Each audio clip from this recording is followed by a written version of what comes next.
Greetings, Monsignor Ken here, coming before you before the great season of Lent, which gets us ready for Easter. And I'd like to share a little story with you. When I was a kid growing up, next to us, our aunt and uncle lived. And in the backyard at that time, it's long since been cut down, they had this incredible cherry tree.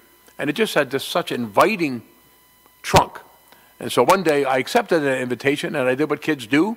I started to climb the tree. And of course it was a great thrill. And it got higher and higher, and I got up as far as I could go. And all of a sudden, unfortunately, I realized at that time I was afraid of heights.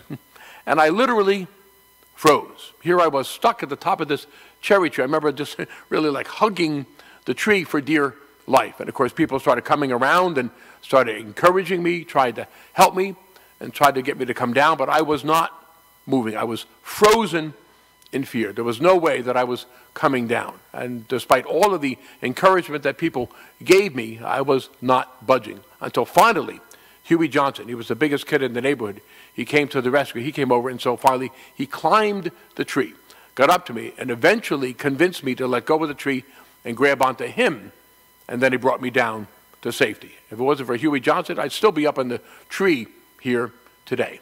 Well, that's Lent. We're all stuck up in that tree through sin, discouragement, overwhelmed by burdens and troubles. And Jesus comes to us.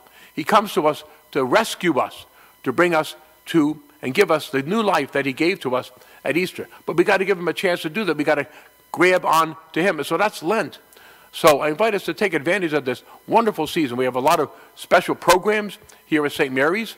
Take advantage of as many of them as you can. That's reaching out to Jesus, holding on to him and letting him rescue you, giving you his new life that he wants so much to give you. And I guarantee if you do that, when Easter comes, you're going to be filled with joy and peace, the joy and the peace that he wants us to have. Because remember, God loves us. So have a great Lent. We'll see you at all of the special events that we have.